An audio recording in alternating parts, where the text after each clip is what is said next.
Hello everyone. आज हम next chapter start करेंगे, chapter number 4, last chapter in organic chemistry का, सिलिकॉन्स एंड फॉस्फोसर्जेन। अब देखो सिलिकॉन्स एंड फॉस्फोसर्जेंस होते क्या हैं बेसिकली, जैसे हम ऑर्गेनिक केमिस्ट्री में भी पढ़ते हैं पॉलीमर्स हम क्लास 12 से पढ़ते आ रहे हैं। बेसिकली पॉलीमर्स होते क्या हैं, पॉलीमर्स को हम बोलते हैं लॉन्ग चेन मैक्रोमोलिक्यूल्स, कि आपके पास लॉन्ग मैक्रोमोलिक्यूल मतलब कि छोटे छोटे से मोलिक्यूल्स एग्रीगेट होकर एक लार्ज चेन बना देते हैं, लॉन्ग चेन, जिसको हम बोलते हैं पॉलीमर्स। और जो पॉलीमर्स होते हैं they have high molecular weight होगा, और इनके अंदर जो है एक रिपीटिंग स्ट्रक्चरल यूनिट्स प्रेजेंट होते हैं, जिसे हम बोल देते हैं मोनोमर। रिपीटिंग यूनिट होती है, मतलब कि बहुत सारे मोनोमर जो है एग्रीगेट होकर एक लार्ज लॉन्ग चेन बनाते हैं, जिसको हम बोलते हैं पॉलीमर्स। ओके, तो सिलिकॉन्स एंड फॉस्फोसर्जेंस भी क्या है, एग्जाम्पल है पॉलीमर्स के। लेकिन ये दोनों जो आते हैं ये किस में आते हैं, इनऑर्गेनिक पॉलीमर्स में। Inorganic polymers, organic and inorganic polymers में बेसिक डिफरेंस क्या है। अगर हम पॉलीमर्स की बात करें, ऑर्गेनिक पॉलीमर्स, उसमें क्या आपके पास कार्बन, ऑक्सीजन ये सब प्रेजेंट होते हैं, ऑर्गेनिक ग्रुप जो है, तो उसको हम ऑर्गेनिक पॉलीमर बोल देते हैं। इनऑर्गेनिक पॉलीमर्स में क्या है, आपके पास जो है इनऑर्गेनिक एलिमेंट्स भी जो है, ऑर्गेनिक कंपोनेंट तो होगा ही होगा, लेकिन ऑर्गेनिक कंपोनेंट के एडिशनल में जो है यहाँ पे इनऑर्गेनिक एलिमेंट्स प्रेजेंट होंगे, उनको हम बोल देते हैं इनऑर्गेनिक पॉलीमर्स। ओके, इस केस में भी क्या है कि जो आपके पास मैक्रोमोलिक्यूल्स होंगे, डिफरेंट कॉम्बिनेशंस होंगे कार्बन एटम के, बस उसमें क्या होगा, आपके पास एडिशनल इनऑर्गेनिक एलिमेंट जो है वो प्रेजेंट होगा यहाँ पे। और जो बॉन्ड फॉर्म होगी लॉन्गर होंगी, स्ट्रोंगर होंगी, और ज़्यादा रेजिस्टेंट बॉन्ड होगी, मतलब कि ईजिली जो है वो बॉन्ड जो है क्लीव नहीं होगी। ओके, अब इसी के अंदर जो यहाँ पे हम वैसे तो इनऑर्गेनिक पॉलीमर्स काफ़ी टाइप के होते हैं, लेकिन सभी इनऑर्गेनिक पॉलीमर्स में से मेनली जो 2 टाइप्स के हम यहाँ पे पढ़ेंगे वो हैं, एक तो है सिलिकॉन्स और सेकंड है फॉस्फोजेंस। इन दोनों को जो हम यहाँ पे डिटेल में पढ़ेंगे। First of all we start with silicones. आज जो है हम यहाँ पे सिलिकॉन्स के बारे में पढ़ेंगे। सिलिकॉन्स जो है पॉलीमरिक ऑर्गेनो सिलिकॉन डेरिवेटिव भी हम इनको बोल देते हैं, polymeric organo silicon derivatives. Silicon इसकी नेम से बदल रहा है, मतलब कि इसमें इनऑर्गेनिक एलिमेंट क्या है, SI प्रेजेंट होगा। इनके अंदर जो लिंकेज होती है वो होती है SiO2, ये वाली लिंकेज जो है यहाँ पे प्रेजेंट होगी। ऑल्टरनेट पोजीशन पे सिलिकॉन ऑक्सीजन इस तरीके से जो एटम्स हैं ज्वाइन होंगे, और इनके साथ जो है ऑर्गेनिक ग्रुप भी प्रेजेंट होगा इस तरीके से SiO, और इसके ऊपर ऑर्गेनिक ग्रुप लगा होगा। मैंने R लिख दिया। R क्या हो सकता है, कोई भी अल्काइल ग्रुप भी हो सकता है, एंड एराइल ग्रुप भी हो सकता है। ये इसकी एक रिपीटिंग मोनोमरिक यूनिट होगी, और ऐसे ही मिलकर बना देंगे टोटल n नंबर की लॉन्ग चेन, जिसको हम बोल देंगे पॉलीमर। ओके, इसका जो जनरल फॉर्मूला है वो क्या होगा, R2SiO N। इनको जो है हम पॉलीसिलोक्सेन्स भी बोलते हैं, पॉलीसिलोक्सेन्स। अब ये जो पॉलीसिलोक्सेन्स है लीनियर भी हो सकते हैं, साइक्लिक भी हो सकते हैं, और साथ के साथ जो है क्रॉस लिंक पॉलीमर्स भी हो सकते हैं, linear, cyclic as well as cross linked polymers. Thermal stability की बात करें, हाई थर्मल स्टेबिलिटी होगी, लो टेम्परेचर पे जो है स्टेबल होंगे, हाई थर्मल स्टेबिलिटी होगी, इसीलिए जो है हम इनको हाई टेम्परेचर पॉलीमर्स भी कहते हैं। High temperature polymers they are. Okay, जैसे अगर हम बात करें ऑर्गेनिक पॉलीमर्स की बात करें, जो प्योर ऑर्गेनिक पॉलीमर्स होते हैं, फॉर एग्जांपल आपके पास इलास्टोमर्स हैं या फिर लुब्रिकेंट्स हैं, ये जो पॉलीमर्स होते हैं ये हाई टेम्परेचर पे जो है ब्रेक हो जाते हैं, स्टैंड नहीं करते, इसलिए जो है हम इनको हाई टेम्परेचर टेक्नोलॉजी के लिए यूज़ नहीं कर सकते। लेकिन SiO लिंक के जो है ये हाई थर्मल स्टेबिलिटी है, इसकी वजह से क्या है, काफ़ी लार्ज वैरायटी के जो है सिलिकॉन पॉलीमर जो है हम हाई टेम्परेचर प्रोसेसेस के लिए जो है यूज़ कर सकते हैं। मतलब कि ये जो पॉलीमर्स है polysilicon, they find use in high temperature application, कि जहाँ पे हमें हाई टेम्परेचर की रिक्वायरमेंट है वहाँ पे जो है हम ऑर्गेनिक पॉलीमर्स की कंपैरिजन में इनऑर्गेनिक पॉलीसिलिकॉन्स जो है उन्हें यूज़ कर सकते हैं। ओके, तो आपको इस पॉइंट का ध्यान रखना है that they are high temperature polymer. अगर कोई कंपैरिजन के लिए पूछे तो ये बता सकते हैं कि जो ऑर्गेनिक पॉलीमर्स होते हैं they can not withstand high temperature, but ये वाले जो पॉलीमर्स हैं आपके पास ये जो है विदस्टैंड करेंगे, हाई टेम्परेचर पे स्टेबल होंगे। ओके, अब आगे इनके नोमेनक्लेचर की बात करें, नेमिंग जो है हम इन पॉलीमर्स की नेमिंग कैसे करेंगे। जैसे देखो, अगर हम IUPAC सिस्टम के अकॉर्डिंग चले, आपके पास CH4 सबसे सिंपल ऑर्गेनिक ग्रुप, इसका नेम क्या होता है, मीथेन। ऐसे ही सिलिकॉन हाइड्राइड जो है SiH4, इसका नेम हम लिख देते हैं सिलेन्स। सिमिलर वे में 2 ग्रुप लग जाए आपके पास ऐसे ही, SiH3 इसको बोल देंगे डाइसिलेन, 3 लग जाए तो ट्राइसिलेन, 4 लग जाए तो टेट्रासिलेन। इसी तरीके से जो है हम इनकी नेमिंग करते हैं। अब अगर मैं जो है SiH4 नॉर्मल सिलेन है इसमें रिप्लेस कर दूँ 2 हाइड्रोजन को 2 मिथाइल ग्रुप के साथ, तो इसका नेम क्या हो जाएगा, जैसे हम वहाँ पे करते हैं सब्स्टिट्यूशन में जो प्रीफिक्स यूज़ होते हैं, सब्स्टिट्यूएंट जो लगे होते हैं, तो इसका नेम हो जाएगा डाई मिथाइल सिलेन। सिमिलर वे में मिथाइल की जगह क्लोरीन ग्रुप अगर लगा दूँ Cl2SiH2, इसका नेम हो जाएगा डाई क्लोरो सिलेन। ऐसे 3 लगे होंगे तो ट्राई क्लोरो कह देंगे। ओके, तो सब्स्टिट्यूएंट जो भी लगे होंगे उनका जो है हम प्रीफिक्स यूज़ करेंगे, पीछे जो बेसिक नेम आएगा वो सिलेन ही आएगा। सिमिलर वे में जो इनके हाइड्रोक्सी डेरिवेटिव्स होंगे सिलेन्स के, उनमें जो है हम सफिक्स ऐड करते हैं। अल्कोहल के लिए ओल 2 होंगे तो डाईओल, 3 के लिए होंगे ट्राईओल। फॉर एग्जांपल जैसे ये है आपके पास SiS3, एक हाइड्रोजन को रिप्लेस कर दिया मैंने OH के साथ, तो इसका नेम हो जाएगा सिलेनोल। फिर 2 को अगर रिप्लेस कर दो 2 हाइड्रोजन को 2 OH ग्रुप के साथ, इसका नेम हो जाएगा, लास्ट में लगाएंगे ना, हाँ, सिलेन डायोल।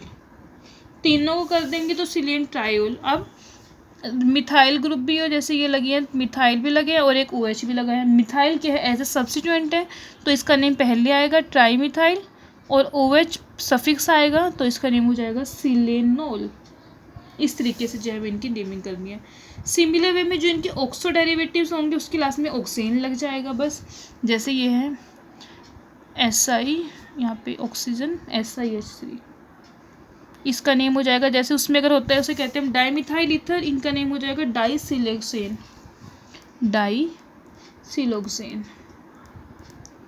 ऐसे ही हाइड्रोजन को रिप्लेस कर दो मिथाइल के साथ, OSiMe3, टोटल 6 मिथाइल ग्रुप हो गया एज सब्स्टिट्यूएंट। तो पहले इसका नेम लिखेंगे हेक्सामिथाइल, फिर लास्ट में वही जो इसका बेसिक नेम है डाईसिलोक्सेन। ओके, तो इस तरीके से जो है इनके जो नोमेनक्लेचर है, आपको जो है बेसिक जो नोमेनक्लेचर है सिलेन्स यूज़ करेंगे हम इसके लिए, SiH4 यूनिट के लिए, वो याद रखनी है। उसके बेसिस पे जो है सब्स्टिट्यूएंट्स लगे हैं, कोई फंक्शनल ग्रुप लगे हैं, उसके बेसिस पे जो है हम उनकी नेमिंग कर सकते हैं। अब आगे देखते हैं प्रिपरेशन ऑफ सिलिकॉन्स बनाने के लिए पहले हमें क्या चाहिए, सिलेन्स चाहिए। सिलेन्स में भी बेसिकली सब्स्टिट्यूएंट क्लोरोसिलेन्स हो गए, उसकी फिर हम फर्दर हाइड्रोलिसिस करेंगे, तब हमारे पास जो है सिलिकॉन्स बनेंगे। तो फर्स्ट ऑफ ऑल इसमें पहले देखते हैं प्रिपरेशन ऑफ क्लोरोसिलेन्स।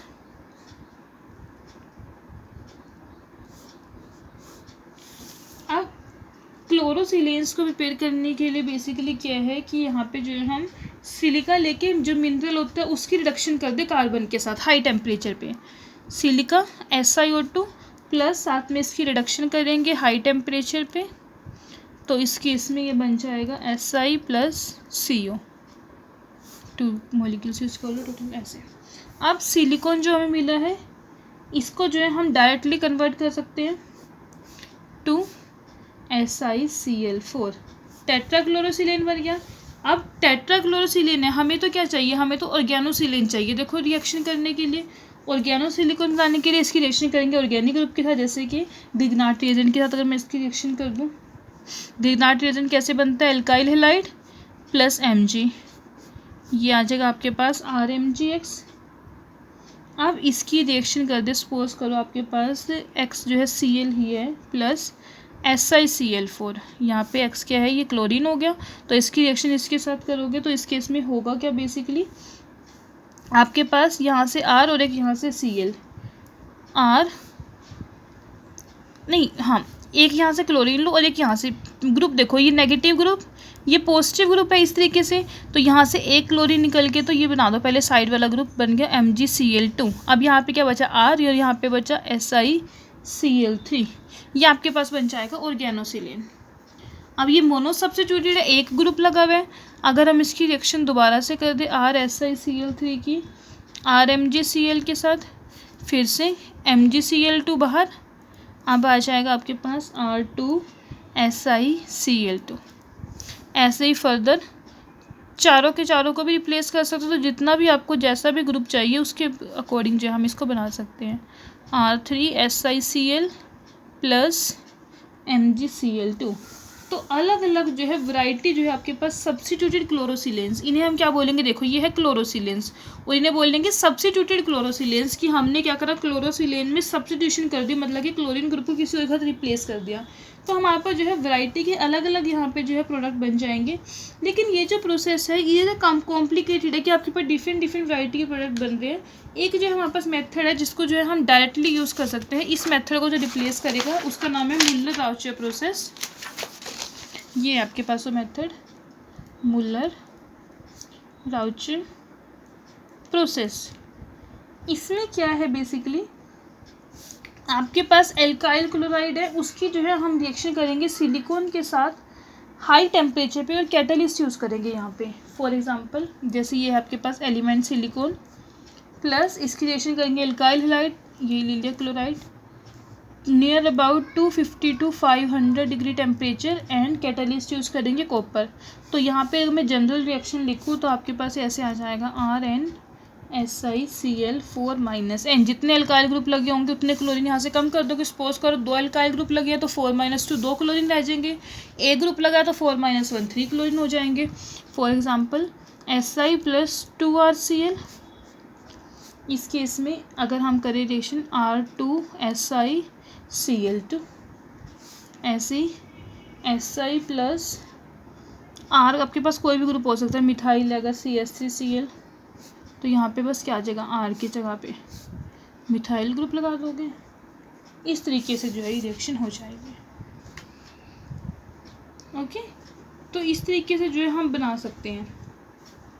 और डिफरेंट अलग अलग मेथड, ऐसे ये भी एक मेथड, ये आपके पास है, इसकी रिएक्शन कर दो ओलिफिन्स के साथ, कार्बन डबल बॉन्ड कार्बन, बस R2, ये एडिशन होगी, डबल बॉन्ड के राउंड एक जगह हाइड्रोजन ऐड हो जाएगा, एक पे ये वाला ग्रुप ऐड हो जाएगा, इससे मैंने H ऐड कर दिया, इस पे ये वाला ग्रुप ऐड कर देंगे।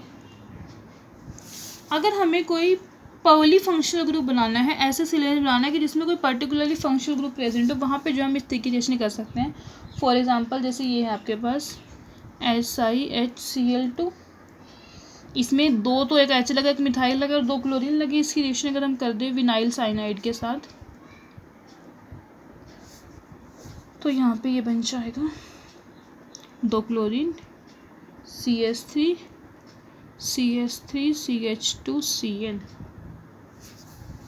तो इस तरीके से जो है हम सिलेंस विद पॉली फंक्शनल ग्रुप जो है वो प्रिपेयर कर सकते हैं। अभी हमने क्या बनाया, यहाँ पे सिलेंस बनाए, सब्स्टिट्यूटेड सिलेंस बनाए। अब हमें इससे बनाने हैं सिलिकॉन्स, प्रिपरेशन ऑफ सिलिकॉन्स। अभी तो हमने डिफरेंट डिफरेंट वैरायटी के बनाए, लेकिन इनमें जो सबसे इम्पोर्टेंट है जनरल कंपाउंड वो कौन सा है, R2SiCl2। ये सबसे इम्पोर्टेंट है because it is used as a starting material. अलग अलग ऑर्गेनिक और इनऑर्गेनिक रिएक्टर बनाने के लिए हमें सिलिकॉन्स के हम जो है जो स्टार्टिंग मटेरियल यूज़ करेंगे वो ये वाला है। बेसिकली करेंगे क्या, आपके पास जो है 2 तरीके की रिएक्शन हो सकती है। बेसिक कैटलिस्ट अगर है, बेस कैटलिस्ट अगर यूज़ हो रहा है एंड हाई टेम्परेचर, तो ये जो है ये फेवर करेंगे हाई मोलिकुलर वेट पॉलीमर को,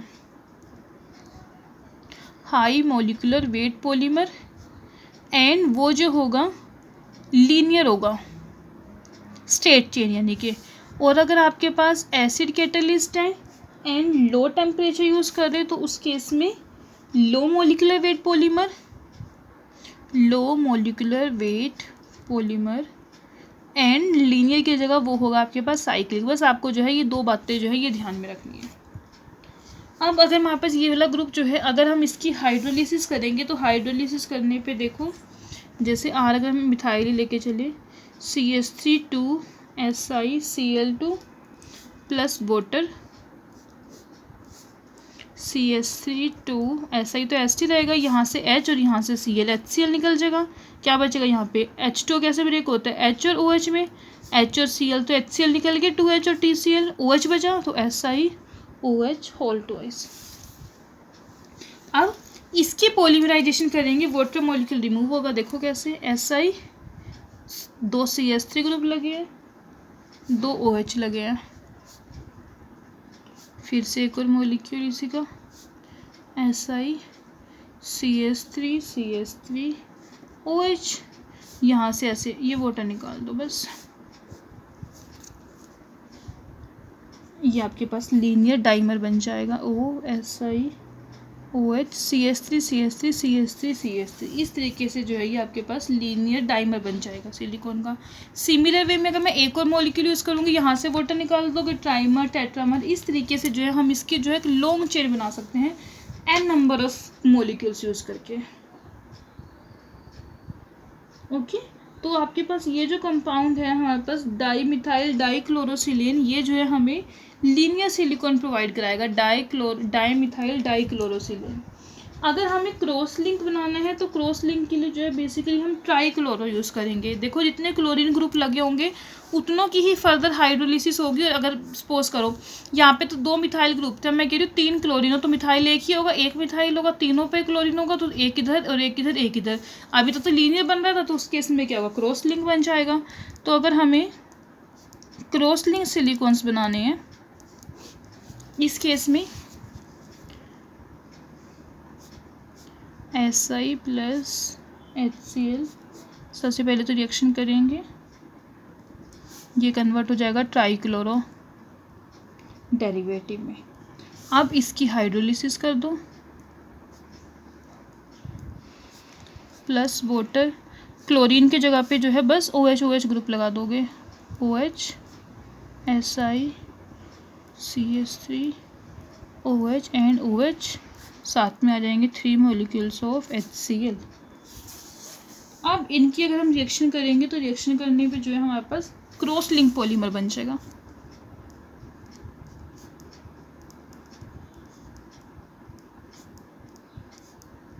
ऐसे ऐसे n मॉलिक्यूल लगे जाएंगे, वाटर यहाँ से निकलेगा, वाटर यहाँ से निकलेगा, वाटर यहाँ से निकलेगा, तो लास्ट में जो लिंकेज आएगी वो आ जाएगी। ये ऐसे चलती रहेगी, ऐसे ही नीचे भी OSi, एक ऊपर वाला बस ऐसे ही रहेगा, ये नहीं यूज़ होगा, CH3OSi, इनके बीच में फिर से ऑक्सीजन की लिंकेज होगी। तो ये जो लिंकेज है ये इस तरीके से जो है आगे कंटिन्यू रहेगी। ओके, तो हमारे पास मिल जाएगा यहाँ से क्रॉस लिंक पॉलीमर। जैसे हमारे पास ये R2SiCl है, इसे मैं बोल रही हूँ स्टार्टिंग मटेरियल है, इससे जो है आपके पास चेन स्टार्ट होगी। सिमिलर वे में अगर ये होता है R3SiCl, 3 एल्काइल ग्रुप लगे, सिर्फ एक क्लोरीन है, एक क्लोरीन होगा तो बस एक ही जगह से OH ग्रुप होगा। अब देखो जैसे सपोज करो, मैं इसी में बता देती हूँ, अलग से नहीं करती, यहाँ पे भी आपके पास एल्काइल ग्रुप है, सिर्फ एक ही OH है, यहाँ पे भी एल्काइल ग्रुप है, OH दोनों ने वाटर निकालना, ये आपके पास बन गया। यहाँ पे भी CH3CH3 लगे तो आगे तो वो चेन नहीं चलेगी ना, तो वो चेन वहाँ पे स्टॉप हो जाएगी। तो इसको हम बोलेंगे चेन स्टॉपिंग यूनिट। जैसा भी हमें पॉलीमर बनाना है उसके बाद चेन को स्टॉप करनी है तो हम इसका मॉलिक्यूल ऐड कर देंगे, तो उससे क्या होगा, चेन जो है स्टॉप हो जाएगी। और जो ये है आपके पास R2SiCl2, इसको बोलेंगे चेन स्टार्टिंग यूनिट। ये क्या करेगा, बेसिकली ये जो है चेन को स्टार्ट करेगा। ओके, अगर हम जो है अब ये हाइड्रोलिसिस जो करें, हाइड्रोलिसिस तो ऐसी रफ कि क्लोरीन ग्रुप को रिप्लेस करना है OH से। अगर ये हाइड्रोलिसिस जो है कंट्रोल कंडीशन में करते हैं तो उससे क्या होगा, हमारे पास साइक्लिक स्ट्रक्चर भी बन जाएंगे, different ring, 3 member ring, 4 member ring, 5 member ring.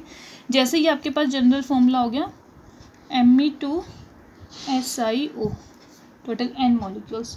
n जो है यहाँ पे आपके पास 3, 4, 5 से जितने भी n होंगे उतने ही नंबर की जो है आपके पास साइक्लिक कंपाउंड बन जाएगा। देखो जैसे ये है SiO, बेसिकली लिंकेज तो SiO लिंकेज आएगी ना। Si के पास 2 मिथाइल ग्रुप, Me ऐसे यहाँ पे, ऐसे इसके पास टोटल इसमें एक यूनिट ये, दूसरी ये और तीसरी 3 यूनिट यूज़ हुई है ना, मतलब कि Me2SiO3। और इसका नेम कैसे लिखेंगे, 3 के लिए वर्ड यूज़ करेंगे ट्रिस, 2 के लिए विस, 4 के लिए ऐसे टेट्रागिस। तो ट्रिस साइक्लिक है, साइक्लो डाईमिथाइल सिलोक्सेन। सिमिलर में 4th के लिए भी हो जाएगा, टोटल 4 यूनिट होंगे, तो ऐसे ही SiO ऑक्सीजन ऑक्सीजन बस ये लिंकेज हो जाएगी आपके पास। दो दो मिथाइल ग्रुप सबके पास अटैच कर दो। इसमें 4 है टोटल यूनिट्स, तो टेट्रा किस साइक्लो डाइमिथाइल सिलोक्सेन Me2SiO4, ये आपके पास इसकी फॉर्मूला हो जाएगा, जनरल फॉर्मूला। ओके, तो ये आपके पास मेथड थे कि जिस तरीके से हम जो है सिलिकॉन्स जो है वो बना सकते हैं। अब आगे अगर हम बात करें, आपको जो है देखो इनके जो है यूजेस हैं, एप्लीकेशन है, दो तीन एप्लीकेशन जो है हर किसी की याद करनी है। सबसे पहले बात करती हूँ मैं फैक्टर्स की। फैक्टर्स इफेक्टिंग की जो नेचर होगा इसका सिलिकॉन पॉलीमर का, कौन कौन से फैक्टर जो है उसको इफेक्ट करेंगे। तो सबसे पहले बात, जो भी उसके पास ग्रुप लगा हुआ है, नेचर ऑफ एल्काइल और एराइल ग्रुप, जैसा उसका नेचर होगा वैसा ही आपके पास जो है उस पॉलीमर का नेचर भी हो जाएगा। तो एल्काइल और एराइल ग्रुप का नेचर जो है वो इफेक्ट करेगा उसके नेचर को सिलिकॉन पॉलीमर के। सेकंड, लेंथ ऑफ चेन, कि आपके पास कितनी लंबी चेन है पॉलीमर की। एक्सटेंट ऑफ क्रॉस लिंकिंग, कितनी ज़्यादा एक्सटेंट तक क्रॉस लिंकिंग हो रही है। And type of structural unit. तो ये जो फैक्टर हैं बेसिकली, ये फैक्टर जो है अफेक्ट करेंगे उसके नेचर को पॉलीमर के बेसिकली। ओके, अब इसके बाद इसी के अंदर एक आता है नेक्स्ट टॉपिक, इक्विलिब्रेशन। इम्पोर्टेंट है ये, equilibration and ring opening polymerisation. Equilibration का मतलब क्या होता है, सेकंड है रिंग ओपनिंग पॉलीमराइजेशन। बेसिकली बात करेंगे हम साइक्लिक केस में, साइक्लिक जो सिलिकॉन्स होंगे। अब आपके पास जो देखो साइक्लिक है या फिर लीनियर है, अगर हम उन्हें जो है एसिड या फिर बेस कैटलिस्ट, जैसे मैंने पीछे कंडीशन लिखवाई थी ना, एसिड कैटलिस्ट या फिर बेस कैटलिस्ट में जो है करेंगे, तो उस केस में क्या होगा, आपके पास जो इक्विलिब्रियम मिक्सचर मिलेगा। इक्विलिब्रियम मिक्सचर किसका, साइक्लिक एंड जो लीनियर स्पीशीज दोनों जो है आपस में इक्विलिब्रियम में एग्जिस्ट करेंगे। तो ये जो प्रोसेस है इसके अंदर क्या होगा, बॉन्ड क्लीव भी होगी और बॉन्ड फॉर्म भी होगी। अगर लीनियर की मैं बात करूँ, वो लीनियर कैसे बनेगा, साइक्लिक से बॉन्ड क्लीव हुई है तभी हमारे पास लीनियर बना है, और अगर लीनियर में बॉन्ड फॉर्म होगी तो हमारे पास साइक्लिक बनेगा। अब क्योंकि दोनों फॉर्म्स जो है हमारे पास cyclic form as well as linear form जो है दोनों की दोनों इक्विलिब्रियम में है, इसका मतलब क्या है कि यहाँ पे जो है साइमल्टेनियसली बॉन्ड फॉर्म भी होगी और बॉन्ड क्लीव भी होगी। तो इस प्रोसेस को हम बोलते हैं इक्विलिब्रियम या फिर इक्विलिब्रेशन ऑफ साइक्लोपॉलीसिलियोक्सेन्स। ओके, मतलब कि इस प्रोसेस में क्या होगा, process of simultaneous cleavage and reformation. Cleave होना, रिफॉर्मेशन का मतलब दोबारा से बनना, of siloxane bonds is called equilibration. इसको हम बोलते हैं इक्विलिब्रेशन, कि साइमल्टेनियसली बॉन्ड का क्लीव होना एंड बॉन्ड का रिफॉर्म होना, this process is known as equilibration. अब देखो, जैसे ये आपके पास एक साइक्लिक ड्रॉ करती हूँ पहले मैं, SiO, बस आपको इसी का ध्यान रखना, SiO ये जो है इसे ऑल्टरनेट पोजीशन पे लगाते जाना, बाद में उठा के मिथाइल ग्रुप लगा देंगे सब पे। स्टार्टिंग यूनिट तो यही थी ना मेरे पास, मिथाइल, ये भी मिथाइल। एक सेकेंड, यहाँ पे मैंने दो लगा दिए, ऑक्सीजन सिलिकॉन सिलिकॉन, ये नहीं आने का यहाँ पे, दोबारा से बनाते हैं घंटों की। सबसे पहले अब इसके साथ आएगा silicon, then oxygen, then silicon, then oxygen, फिर से ऑक्सीजन, अब इनके बीच में एक सिलिकॉन और लगा देती हूँ। ये अब दोनों पे मिथाइल मिथाइल, टोटल 4 यूनिट्स यहाँ पे होंगे। ये आपके पास है साइक्लिक ऑक्सीजन। ओके, आप एसिड या फिर बेस कुछ भी यूज़ कर सकते हैं। सपोज करो जैसे हम एसिड अगर यूज़ कर, ये सबसे पहली बात, ये जो है इक्विलिब्रियम में होगा इसकी लीनियर चेन के साथ, और लीनियर चेन बेसिकली कैसे होगी, SI ऊपर नीचे मिथाइल ऑक्सीजन, टोटल 4 यूनिट्स है ना, 3 यूनिट्स तो ये हो गए, और 4th यूनिट को जो है मैं ओपन करके लिख रही हूँ, SI ऊपर नीचे होगा मिथाइल ग्रुप। अब देखो जरा यहाँ पे कोई आपके पास एसिड कैटलिस्ट की बात कर रही हूँ, एसिड कैटलिस्ट HX है, जैसे HX HCl हो सकता है, ये होगा पॉजिटिव और ये होगा नेगेटिव। ऑक्सीजन के पास क्या है, लोन पेयर, ये लोन पेयर इसको देगी और इसको ले लेगी H को और ये आ जाएगा आपके पास X नेगेटिव। अब ऑक्सीजन के पास क्या आ रहा है, H, यहाँ पे ऑक्सीजन, ये बन जाएगा OH। ओके, ये देखो सिलिकॉन है यहाँ पे। अब आपके पास लिंकेज क्या है, SiO लिंकेज है, इसके बीच में कितने भी चेन प्रेजेंट हो सकते हैं। तो इस साइड सिलिकॉन है, इस साइड ऑक्सीजन है, ऑक्सीजन ने H को ले लिया, OH बन गया। और ये जो X था ये किसके पास जाएगा, सिलिकॉन के पास, ये यहाँ पे X ऐसे आ गया। क्लियर। अब आगे जाके हम क्या करेंगे, इसमें इक्विलिब्रियम में चलेगा सारा केस। वाटर ऐड करेंगे, वाटर के ऐड करने से क्या होगा, H और OH, यहाँ से H और यहाँ से HX, माइनस हो जाएगा HX, यहाँ पे OH था, इस वाली पोजीशन पे भी क्या आ जाएगा, OH आ जाएगा। तो टोटल आपके पास जो है दोनों की दोनों पोजीशन पे जो है यहाँ पे OH ग्रुप जो है आ जाएगा। इसी तरीके से आगे आगे पॉलीमराइजेशन हो जाएगी। अभी हमारे पास 4 यूनिट्स है, 4 से 8, 8 से आगे 16, इस तरीके से जो है आपके पास जो है लार्ज पॉलीमरिक यूनिट जो है यहाँ पे मिल जाएगी। आपके पास वो वाला स्टेप करने के बाद प्लस H2O किया, माइनस HX, ये आ जाएगा HO, मिथाइल ऊपर नीचे, और यहाँ पे ऑक्सीजन, और यहाँ पे आया इसके बाद में H। टोटल ये आपके पास 4 यूनिट्स आ जाएंगी। फर्दर फिर आगे रिएक्शन करोगे, वाटर रिमूव हो जाएगा, दोबारा से वाटर निकल सकता है, इधर से वाटर निकल सकता है, आगे जाके ये जो है रिपीटिंग यूनिट इस तरीके से चलती रहेगी। क्लियर। तो यहाँ पे क्या है कि आपके पास साइक्लिक फॉर्म है और वो लीनियर फॉर्म जो है दोनों के दोनों जो है इक्विलिब्रियम में जो है एग्जिस्ट करेगी। अभी तो मैंने बात की एसिड कैटलिस्ट की, अगर मैं बात करूँ बेस कैटलिस्ट की, बेस की प्रेजेंस में रिएक्शन कैसे होगी, ये आपके पास है SI methyl, general cyclic form में ये आपके पास लिंकेज है। टोटल 4 ही ले लेते हैं, इसमें भी cyclic, siloxane. Base catalyst KOH ले लें, बेस लीनियर फॉर्म जो होगी, ऊपर नीचे मिथाइल, ऑक्सीजन, SI मिथाइल। अब देखो KOH किस तरीके से आयनाइज होगा, ये K पॉजिटिव OH नेगेटिव।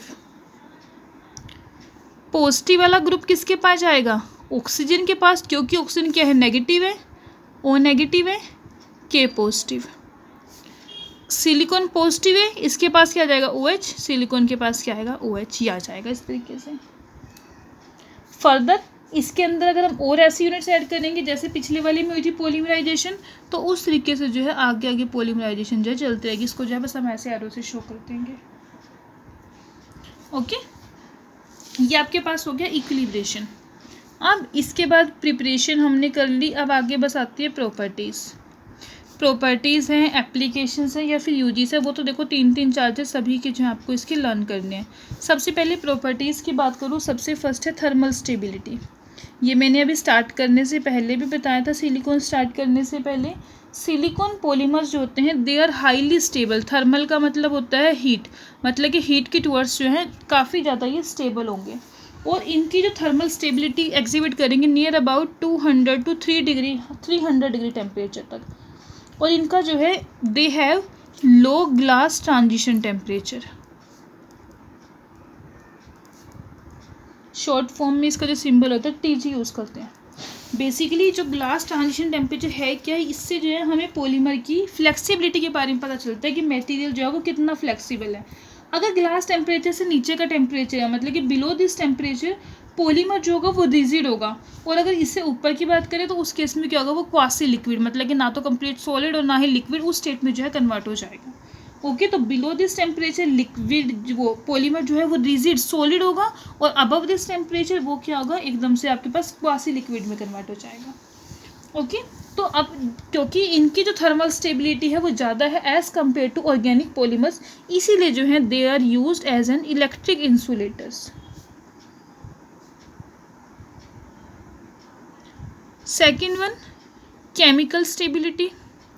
अब इनके नेम से पता चला थर्मल स्टेबिलिटी का मतलब था कि stable towards heat, chemical stability का मतलब कि स्टेबल टुवर्ड्स केमिकल्स, मतलब कि कोई अगर आप केमिकल रिएजेंट यूज़ करते हो, वीक एसिड है, वीक बेस है, सॉल्ट सॉल्यूशंस हैं रूम टेम्परेचर पे, तो उस केस में क्या होगा, वो इसका कुछ भी बिगाड़ नहीं पाएंगे, रजिस्ट रहेगा, अपनी प्रॉपर्टीज़ जो है इसकी वो सेम रहेगी। लेकिन अगर स्ट्रॉन्ग बेस यूज़ कर रहे हैं उस केस में क्या होता है, बॉन्ड जो है वो क्लीव हो जाती है। ओके इवन अगर हम बात करें ऑक्सीजन की, अगर ऑक्सीजन का अटैक होता है तो उसमें भी जो है क्वाइट स्टेबल है, ये सिर्फ बॉन्ड जो क्लीव होगी वो अंडर हाई वो एसिड, स्ट्रॉन्ग एसिड या फिर स्ट्रॉन्ग बेसिक कंडीशन में जो है वो बॉन्ड क्लीव होगी। Otherwise silicon polymers are stable towards chemical reagent. Okay third one, chemical properties. Silicon जो है, इसमें जो सिलिकॉन और ऑक्सीजन की बॉन्ड है, ग्रिग्नार्ड रिएजेंट जैसे हमने स्टार्टिंग प्रिपरेशन की थी, कोई भी आपके पास ऑर्गेनोमेटेलिक रिएजेंट है, ग्रिग्नार्ड रिएजेंट है, ऑर्गेनिक लिथियम है, अल्काइल लिथियम या फिर लिथियम एल्यूमिनियम हाइड्राइड है, तो उस केस में क्या होगा, ये जो बॉन्ड है क्लीव हो जाएगी। जैसे ये है आपके पास जनरल और ऑक्सीजन, ये आपके पास जनरल है।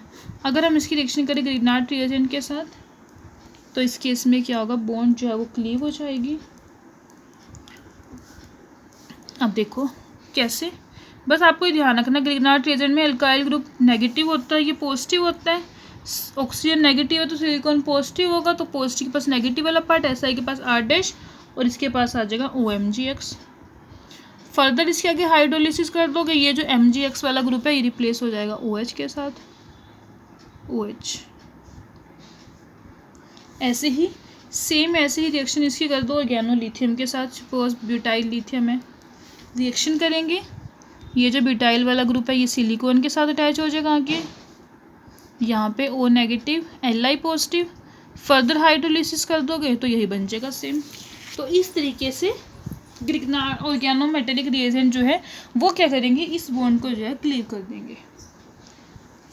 बाकी आगे और प्रॉपर्टीज़ की बात करूँ, क्योंकि इसमें जो है ऑर्गेनिक ग्रुप प्रेजेंट है, इसकी वजह से क्या होगा, they are water repellent. Next, good insulator, इनको हम यूज़ कर सकते हैं as an insulator. Next thing कि ये जो है नॉन स्टिक होते हैं, इनकी जो प्रॉपर्टीज़ होंगी non stick and anti foaming properties होंगी। ठीक है, तो इस तरीके से जो है 4-5 प्रॉपर्टीज़ जो है वो आपको इसकी जो है स्टडी कर लेनी है। और एक और इम्पोर्टेंट प्रॉपर्टी कि that they have resistance to oxidation. Resistance का मतलब स्टॉप की ईजिली जो है ये ऑक्सीडाइज नहीं होंगे। क्लियर। इसके बाद आगे आते हैं इसके यूजेस। यूजेस सिलिकॉन पॉलीमर्स के कि सबसे पहली बात कि थर्मली स्टेबल है, तो हाई टेम्परेचर के लिए हम इन वैक्यूम पंप्स में यूज़ कर सकते हैं। वाटर इंसुलेटर, वाटर रिपेलेंट है, use as an good insulator भी यूज़ कर सकते हैं। टॉक्सिसिटी लो है तो इसलिए जो है इनको कॉस्मेटिक या फिर मेडिसिनल इम्प्लांटेशन में जो है उसमें भी यूज़ कर सकते हैं। तो 3-4 यूजेस जो है वो आपको इसके जो है लर्न कर लेने हैं, एनी 3-4। अब इसके बाद नेक्स्ट आता है सिलिकॉन्स में ही सिलिकॉन फ्लूइड्स या फिर सिलिकॉन ऑयल्स भी बोलते हैं। जनरली हम यहाँ पे 2 पढ़ेंगे, एक तो है सिलिकॉन फ्लूइड्स और इसके बाद नेक्स्ट पढ़ेंगे सिलिकॉन इलास्टोमर्स। अभी तो हमने जनरल सिलिकॉन्स क्या होते हैं वो पढ़े। अब सिलिकॉन फ्लूइड्स जो है जनरली अगर हम इनकी बात करें, लीनियर पॉलीसिलोक्सेन यूनिट ही होंगे, लीनियर पॉलीसिलोक्सेन। इसमें जो है आपके पास 50 to 200 यूनिट्स जो है वो प्रेजेंट होगी और इनको हम बोलते हैं low molecular weight polymers. They have low molecular weight. और अगर हम बात करें सिलिकॉन्स की, तो सिलिकॉन्स का जो है नियर अबाउट 60% जो बनाते हैं वो है सिलिकॉन फ्लूइड्स। मतलब कि silicon fluid they make up about 60% of the silicon use की, कितना जो है आपके पास सिलिकॉन यूज़ हो रहा है। प्रिपरेशन जो है, अगर इसकी प्रिपरेशन की बात करें तो प्रिपरेशन करने के लिए जो है एक तो हम साइक्लिक यूनिट यूज़ करेंगे यहाँ पे, और सेकेंड यूज़ करेंगे चेन स्टॉपिंग यूनिट जो थी वो ट्राई मिथाइल वाली जो यूनिट थी, उन दोनों को यूज़ करके जो है हम इसको प्रिपेयर कर सकते हैं। जैसे देखो सबसे पहले साइक्लिक वाली ऑक्सीजन Si, 2 मिथाइल ग्रुप लगे हुए सबके पास, ओके। और साथ में लेंगे ट्राई मिथाइल वाली यूनिट SI, ये है ट्राईमिथाइल। इन दोनों की रिएक्शन करेंगे in the presence of acid, H2SO4 use करेंगे यहाँ पे, तो इससे जो है सिलिकॉन फ्लूइड बन जाएंगे। SI Me ऊपर ऑक्सीजन, रिपीटिंग यूनिट को एक बार लिखते हैं ब्रैकेट में, बार बार तो नहीं लिखते ना इतना बड़ा पॉलीमर। ऑक्सीजन SI 1 2 3 मिथाइल, और ऊपर नीचे भी क्या होंगे, मिथाइल होंगे। देखो ये वाली पूरी यूनिट एस्टिस, ये वाली पूरी यूनिट एस्टिस, यहाँ पे क्या होगा बीच में ये जो टोटल ग्रुप है ये सारे के सारे जो है यहाँ पे आके लग जाएंगे आपके पास। ओके, तो इस तरीके से जो आपके पास सिलिकॉन फ्लूइड्स हैं वो जो है प्रिपेयर हो जाएंगे। सिलिकॉन फ्लूइड के यूजेस की बात करें, जैसे यहाँ पर सिलिकॉन के यूजेस से सिमिलर में इसकी यूज़ है, इसको भी जो है हम सिलिकॉन फ्लूइड्स को as a water repellent use कर सकते हैं, बिल्डिंग्स के लिए, ग्लास वेयर, फैब्रिक्स वगैरह के लिए। सेकेंड थिंग कि नॉन टॉक्सिक होते हैं और कम्प्लीटली जो है इनर्ट होते हैं, इसीलिए जो है हम इनको कुकिंग ऑयल्स में जो है यूज़ कर सकते हैं। बाकी लो सरफेस टेंशन होती है, लो सरफेस टेंशन होने की वजह से जो है they are use as an anti foaming agent. इसी तरीके से जो है आपको इसके भी जो है 3-4 यूजेस जो है वो लर्न कर लेने हैं सिलिकॉन फ्लूइड्स के, एनी 3 to 4 यूजेस। कई बार पेपर में 2 मार्क्स में सिंपल सा इस चैप्टर में से ज़्यादा क्वेश्चन नहीं बनते सेट पर, सिंपल से क्वेश्चन आ जाएगा कि गिव एनी 2 या फिर give any 2 uses of silicon fluid, सीधा क्वेश्चन आ जाएगा। तो बहुत सिंपल सा है करना, इस चैप्टर को इतना ज़्यादा डिफिकल्ट जो है ये नहीं है। अब इसके बाद सिलिकॉन फ्लूइड्स हैं जैसे ही, ऐसे ही हमारे पास नेक्स्ट आते हैं इसमें सिलिकॉन इलास्टोमर्स। इलास्टोमर्स बेसिकली किसको बोलते हैं, रबर्स को, रबर्स भी लिख सकते हो ब्रैकेट में। दोनों में कंपेयर करके लिखें तो उनको अगर हम बात करें वो आपके पास शॉर्ट चेन थी, इसमें हम लिख सकते हैं they are long chain polymers. Long chain polymer तो इनका जो मोलिकुलर वेट होगा वो भी हाई होगा, एंड इसमें हमने कहा था they make up 60% of the silicone polymer, तो इसमें आ जाएगा they make up about 30% of the silicone.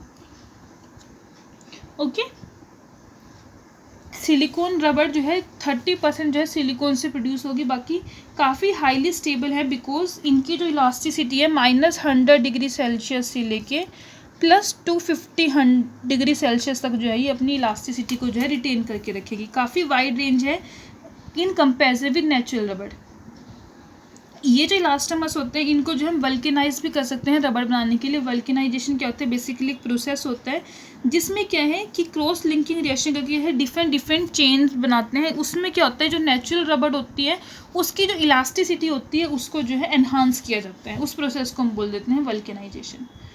Okay, वो जो करते हैं वो किससे, ऑक्सीडेटिव क्रॉस लिंकिंग के थ्रू जो है हम उसको कर सकते हैं basically.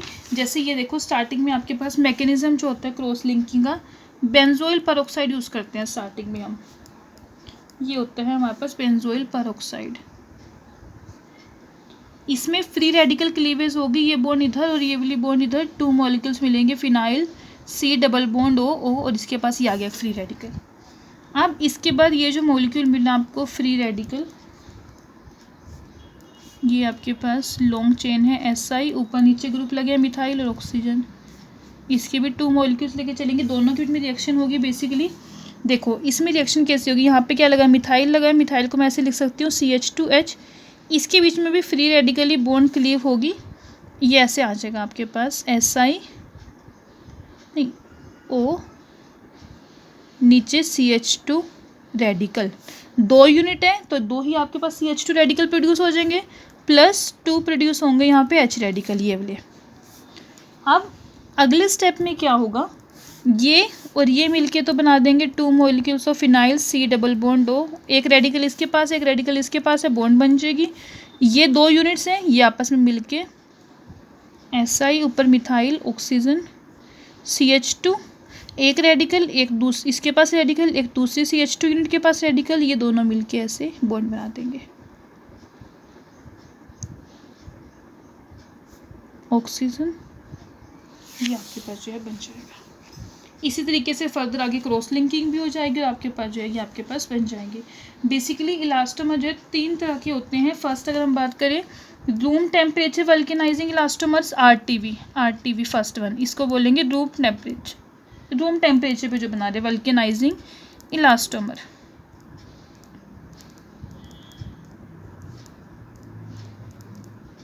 Second one liquid rubbers LR लिखते हैं शॉर्ट फॉर्म में। And third one is HTV, वो रूम टेम्परेचर था, ये है high temperature.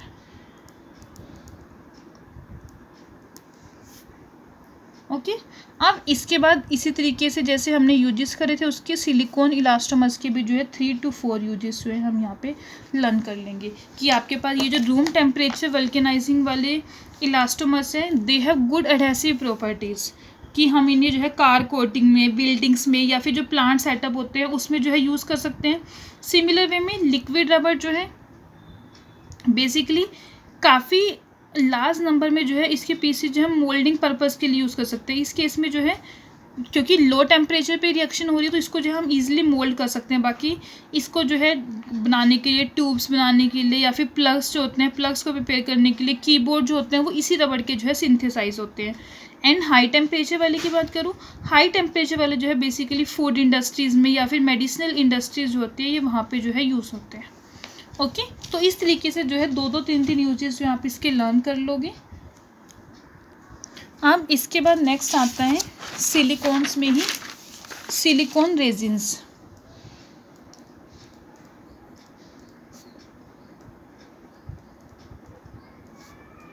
Basically silicone resins क्या है, सॉल्वेंट सॉल्यूशन होते हैं। आपके पास जो ब्रांच चेन सिल्यूसेंस है ना उसके अंदर का जो सॉल्वेंट सॉल्यूशन जो होगा उसको हम बोल देते हैं सिलिकॉन रेजिन्स। मतलब कि solvent solution of branched chain siloxanes. Okay इन सॉल्यूशंस को जो है बेसिकली यूज़ करते हैं पेंट्स के लिए, पेंट जो अप्लाई करते हैं वहाँ पे जो है ये यूज़ होते हैं। अगर प्रिपरेशन की बात करें बनाएंगे कैसे, ये है आपके पास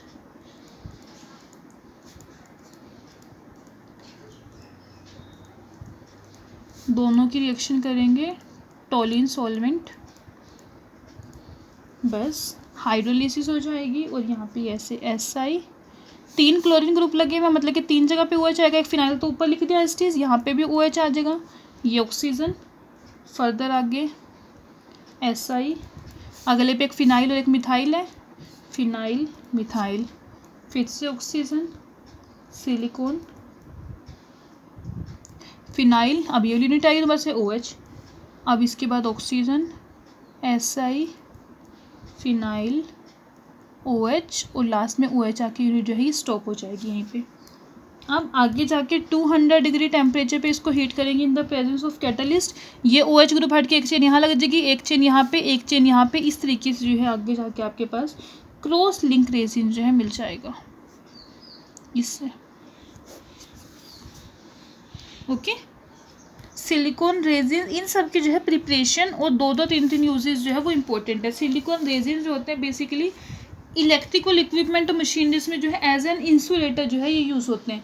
बेसिकली इनको जो है जो स्ट्रेंथ इंक्रीज़ करने के लिए जो फाइबर्स होते हैं, ग्लास फाइबर्स होते हैं, उसकी स्ट्रेंथ को एक्स्ट्रा इंक्रीज़ करने के लिए उसमें जो है हम सिलिकॉन रेजिन्स को जो है मिक्स कर देते हैं। ओके बाकी कुकवेयर्स में, कुकिंग वेयर बनाने में, इन सब में भी जो है सिलिकॉन रेजिन्स का जो है यूज़ होता है। अब इसके बाद लास्ट वन वो है polysiloxane कोपोलीमर्स।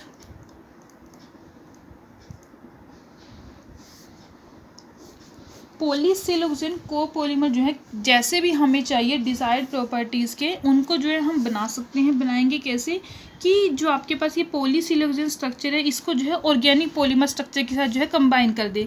Inorganic polymer plus organic polymer दोनों को जो कंबाइन करेंगे उससे हमारे पास बन जाएंगे पॉलीसिलोक्सेन कोपोलीमर्स। बेसिकली कोपोलीमर जो है ये 2 तरीके के होते हैं। First one is block copolymer and second one is graft copolymer. Difference क्या है दोनों में, अगर मैं पहले की बात करूँ ब्लॉक कोपोलीमर, इसमें क्या है शॉर्टर और जो लॉन्गर यूनिट्स हैं आपस में इनको कंबाइन करेंगे। जैसे फर्स्ट यूनिट आपके पास होगी सिलोक्सेन की, इसको कंबाइन कर देंगे ऑर्गेनिक पॉलीमर के साथ, फिर से अगली यूनिट सिलोक्सेन की एंड आगे ऑर्गेनिक पॉलीमर। ये तो आपके पास ब्लॉक्स बन जाएंगे ऑर्गेनिक पॉलीमर के। एंड जो क्राफ्ट पॉलीमर है इस केस में क्या है इस केस में क्या कॉन्टिन्यूस चेन प्रेजेंट होगी आपके पास, मतलब कि ये आपके पास सिलियोक्सेन है, जैसे ये एक सिलियोक्सेन है, इसके साथ जो है छोटी बड़ी कैसे भी हो सकती है ऑर्गेनिक पॉलीमर की चेन्स प्रेजेंट होंगी, ब्लॉक्स लगे, जैसे ये हो गया, एक ये हो गया, एक इस तरीके से। इस केस में हमारे पास क्या है, एक कॉन्टिन्यूस पॉलीसिलिकॉन चेन होगी, उसके साथ जो है इस तरीके से ऑर्गेनिक पॉलीमर ब्लॉक जो है वो अटैच्ड होंगे, और ब्लॉक में क्या था 1 बाय 1 एक सिलियोक्सेन, एक ऑर्गेनिक पॉलीमर, फिर एक सिलियोक्सेन और एक ऑर्गेनिक पॉलीमर के जो है ब्लॉक इस तरीके से जो है प्रेजेंट होंगे। और जो रिजल्टेंट को पॉलीमर मिलेगा उसकी जो स्टेबिलिटी है वो इंटरमीडिएट होगी ऑर्गेनिक और सिलिकॉन के बीच में। सिलिकॉन वाले जो है वो हाईली स्टेबल होते हैं, ऑर्गेनिक वाले कम स्टेबल होते हैं, तो इनकी जो हीट स्टेबिलिटी होगी वो in between the organo and silicon component के बीच में होगी। ओके तो यहाँ पे जो है इस टॉपिक के साथ हमने 2 पढ़ने थे इनऑर्गेनिक पॉलीमर्स, एक तो पढ़ने सिलिकॉन्स और एक पढ़ने फॉस्फाजीन्स। सिलिकॉन जो है यहाँ तक आपके कंप्लीट होते हैं। अब नेक्स्ट लेक्चर में जो है हम फॉस्फाजीन्स पढ़ेंगे। Okay, it is all about today's lecture. Thank you everyone.